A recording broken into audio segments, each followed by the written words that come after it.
Hello everyone and welcome to the final demonstration of Raspberry Pi touchscreen integrated project. As you can see, this is our main menu which contains the three networks, each of which uh, I'll be demonstrating right away. But before that, let me show you that this is our Lilliput 4-wire resistive touchscreen, and right over here, if you can focus, it's our Raspberry Pi which was given to us, and this is obviously it's the USB hub and the keyboard which we were using it in the initial stages of the project. Coming back to the touch screen, as I mentioned, this is our main home screen which was designed using the HTML code. We had initially tried using the Python code, but we felt HTML was better, so we coded the entire project in HTML. And as you can see, this is the stylus which is used to operate the touch screen, and the moment I click on the touch screen, it goes round and round. Now, using the stylus, I could operate any one of the three pages. Before that, let me mention to you that the three pages that we'll be using are, one is GSM, the other one is Wi-Fi, and the final one is Bluetooth. Now, when I click on the GSM part, yep, the GSM main homepage opens up, where you can see I could enter the fields of name, temperature, humidity, and obviously the date gets displayed for every second. As you can see, it's increasing here with the day, month, date, and year, and the GMT time.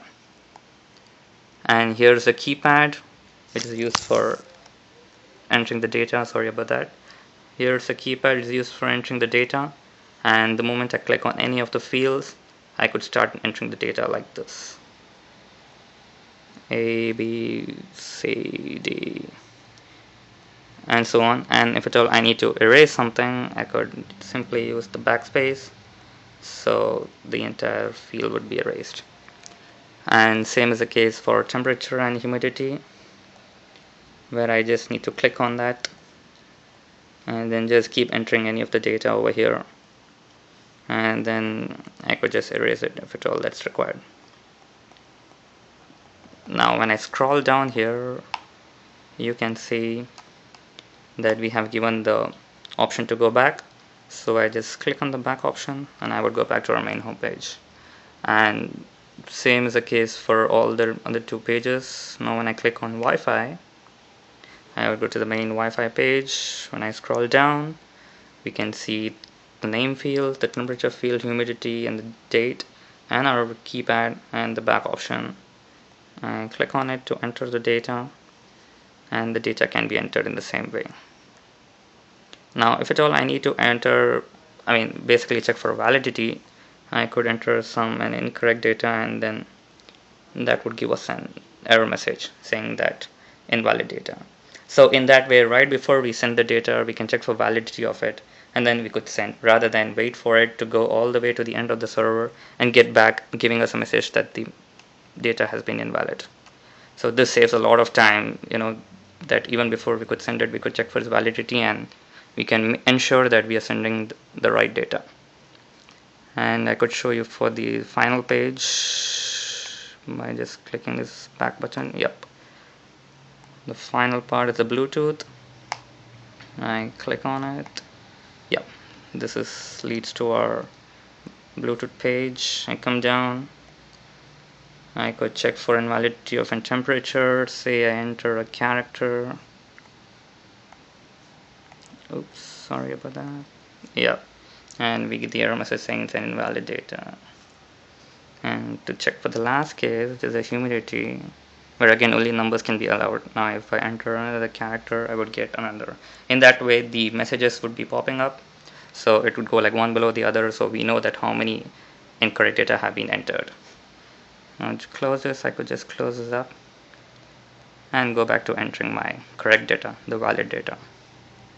To go back to the main page, basically to navigate through various screens, I click back, and that leads to our home page. Oops, I guess I hit Wi-Fi again. Yep. So in that way, we are covering up all the requirements, like basically setting up the JPG logo, having buttons, having drop-down list in the individual pages, navigating to multiple screens, giving up the landscape and portrait mode at the top of the page, and of course entering the data, having a keypad, and the main part of the project is checking the validity. Yeah, talking about the last part of the project, which is changing the mode of orientation. It could be either a landscape mode or a portrait mode.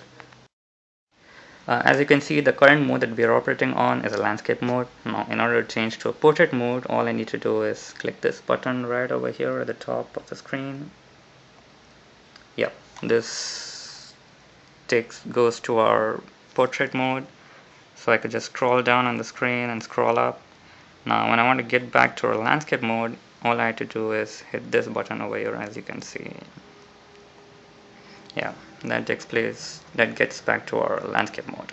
So in that way, we have covered up all the requirements for this project, and this is our Raspberry Pi touchscreen integrated product. Okay, thank you for watching.